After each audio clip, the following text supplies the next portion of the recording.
de acuerdo a la refrigeración, como anticipamos al principio, según el tipo de fluido que se use, se clasifican en refrigerados por aire. Uno puede identificar fácilmente un motor refrigerado por aire al ver este aleteado en el cilindro. Si acá tenemos el cilindro y la culata, ya vamos introduciendo un poquito los componentes.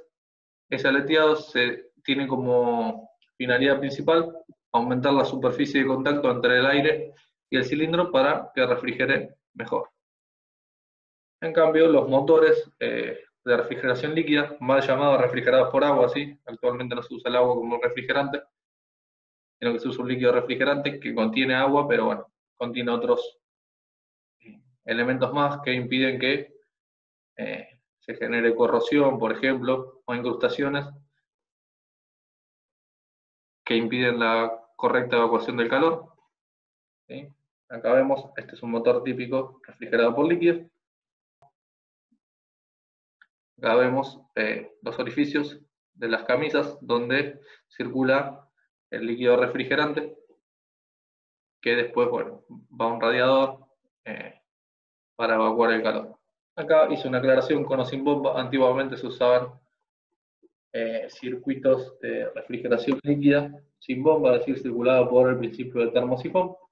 Actualmente no es lo común, sino que venimos a decir que todos los sistemas tienen refrigeración líquida usando una bomba. Bien, sigamos avanzando. Según el tipo de lubricación, tenemos distintas clasificaciones. La primera es por salpicado, también conocida como cuchara. Se usaba antiguamente en los motores lentos.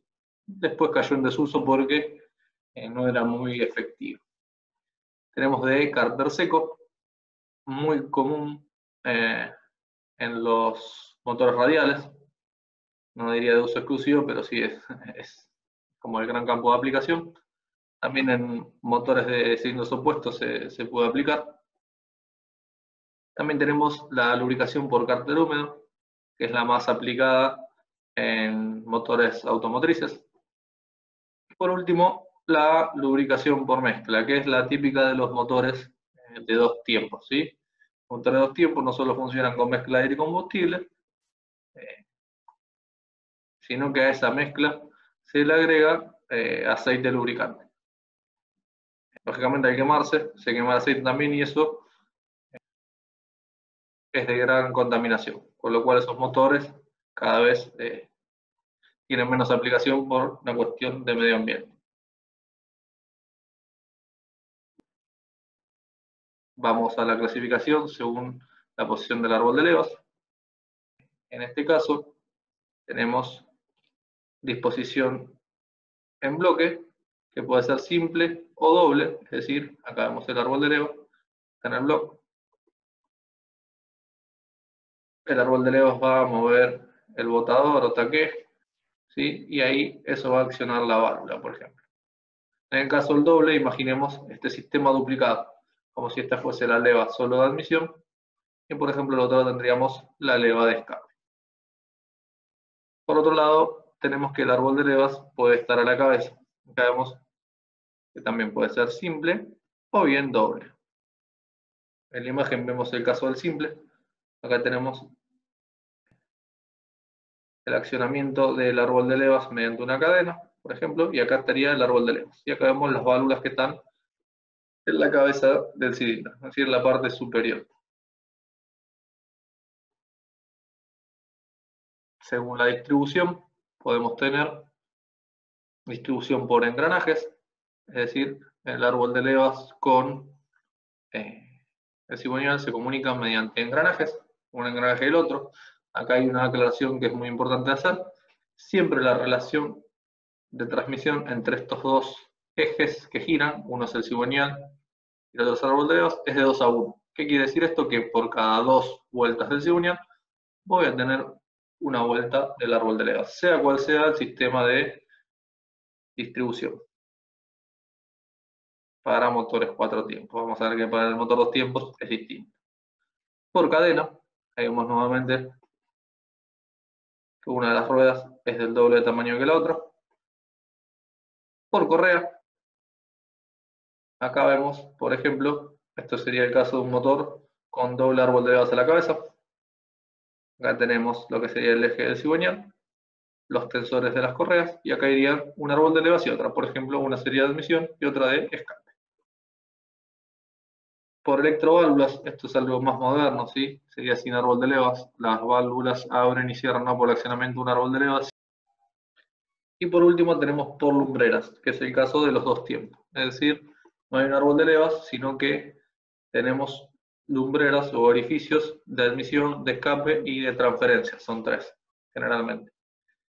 Y depende de la posición del pistón, esas lumbreras se van a cubrir o a descubrir y van a permitir, por ejemplo, que ingrese la mezcla o que salgan los gases quemados. También ahí les aclaré que hay sistema de distribución variable, es el caso de los motores Honda, por ejemplo, los motores VTEC.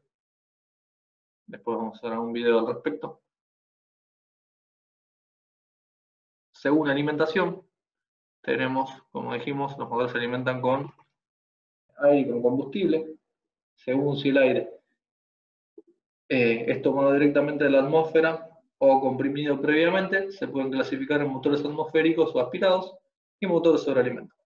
En el caso que lo tomen de la atmósfera, lógicamente son atmosféricos, y en el caso de los sobrealimentados, son los motores también conocidos como motores turbo, ¿sí? La sobrealimentación puede ser mediante un supercargador o bien mediante un turbo. Si a que le interese esto, en la descripción le dejo un video en el cual explico cómo funciona cada uno. Desde el punto de vista de combustible, podemos tener carburador o inyección, ¿sí? Mediante quien regula el ingreso de combustible. Esto es aplicable a los motores de ciclo Otto, ¿sí? Los motores de ciclo diésel, por ejemplo, no usan carburador, sino que usan solo sistema de inyección. Actualmente también podríamos decir que la inyección no solo es mecánica, como en el caso de los motores diésel viejos, sino que también puede ser electrónica, que es lo más común. Bueno, espero se haya entendido y la próxima vamos a ver los componentes del motor y cada uno de sus funciones.